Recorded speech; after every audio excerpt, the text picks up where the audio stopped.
Assalamualaikum warahmatullahi wabarakatuh to Puan Zubaidah and to all my valuable friends. My name is Amirul Zikri bin Muhammad Sofi.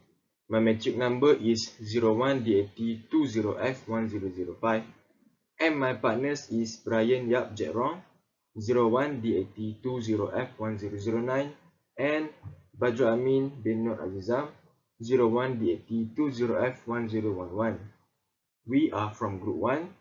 Today, we are going to present about prevention of fraud or improper conduct.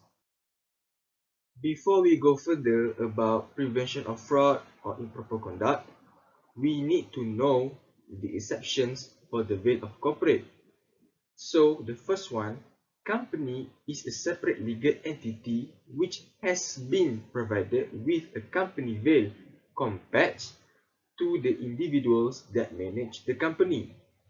The company veil is one of the main advantages that establishing a company which will provide liability protection against lawsuit and creditors. But, however, there are some times which the court would ignore the company principle of separate legal entity and strip the company's members and shareholders limited liability that they enjoy.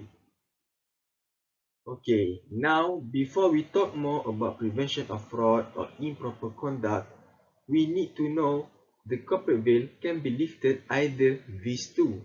The first one is statutory exception, second, judicial exception. But for this case, prevention of fraud or improper conduct, the corporate veil will be lifted under judicial exception. So before we go further, we will discuss about the definitions of improper conduct, which is also includes fraud. There are 7 types of improper conduct. The first one is adversely affecting the honest performance by a public officer. Second, dishonest performance of public functions. Third, knowingly or recklessly breaching public trust. Fourth, misuse of information obtained in an official capacity. Fifth, conspiracy or attempt to commit the above conduct. Sixth, mismanagement of public resources. 7. Substantial risk to public health or safety or to the environment. Fraud. Definition of fraud. Dishonestly to obtain a benefit by deception or other means. Okay, under judicial exception, there are many types of fraud. Fraud can mean many things and result from many varied relationships between offenders and victims. So, let's look at the example of frauds. First one is crimes by individuals against consumers, clients, or other business people, such as misrepresentation of the quality of goods. Second, crimes by businesses against investors, consumers, and employees, such as financial statement fraud, selling counterfeit goods as genuine ones.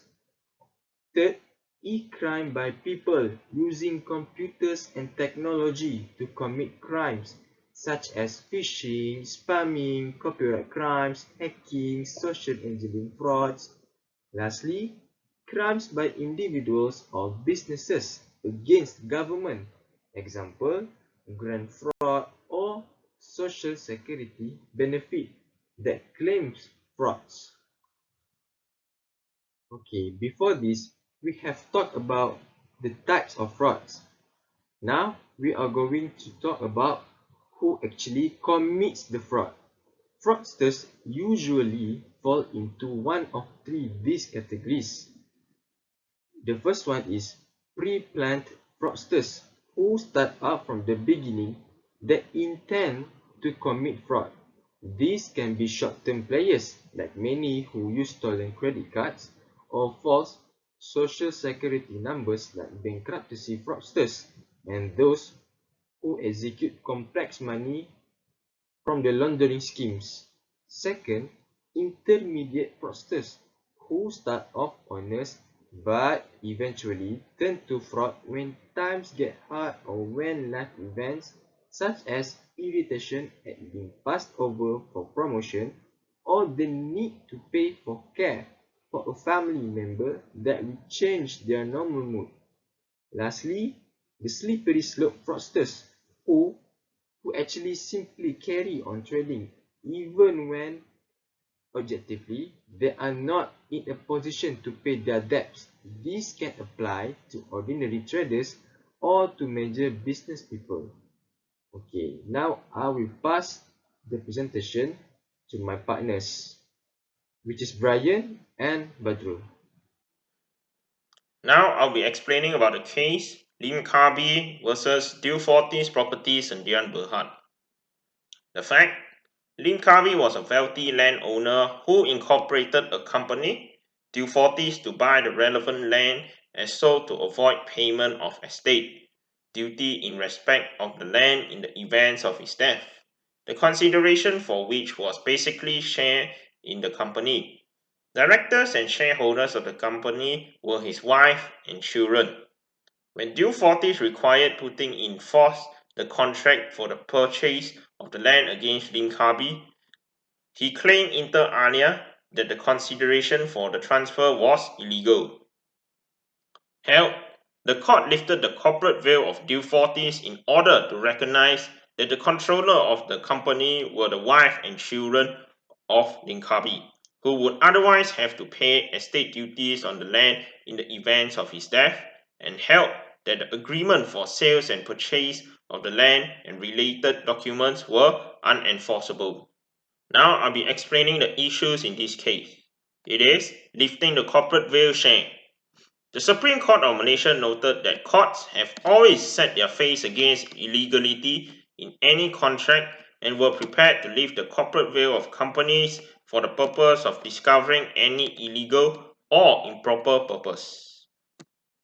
The court's decision on the evidence and on the balance of probability, the court is satisfied that the scheme and documents executed by the defendant were explained to the defendant and the defendant understood and knew how it worked, and there was a consideration involved. It is unthinkable that a businessman of the defendant's character and intelligence could be misrepresented for so long, and the defendant's of misinterpretation is more probable in the circumstances of this case. All the parties agreed to have the relevant documents prepared in such a way in order to make the scheme appear to the tax department as authentic. There was no lack of bona fide. For the reasoning, Lim Kabi intended to form the company to escape the wife and children from payment of estate duty in the event his death. Therefore, Lim Kabi abused the corporate privilege for illegal purpose. As a result, the court lifted the corporate veil of companies with a view to the justice, particularly when an element of fraud was involved.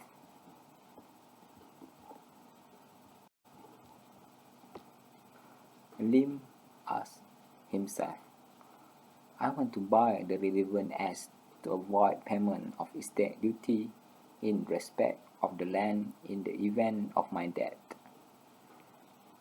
Lim asked to Duo Fortis, I would like to buy your company, Duo Fortis.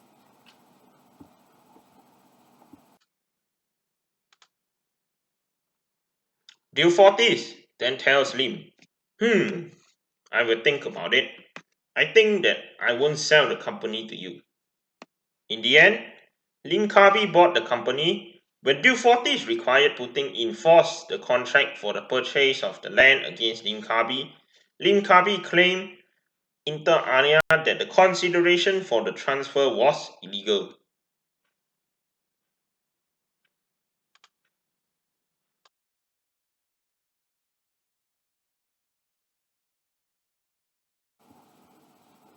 The conclusion is a major reason why people commit fraud is because they are allowed to do so. There are a wide range of threats facing businesses. The threat of fraud can come from inside or outside. the organization, but the likelihood that a fraud will be committed is greatly decreased if the potential fraudsters believe that they will facing punishment for their own action.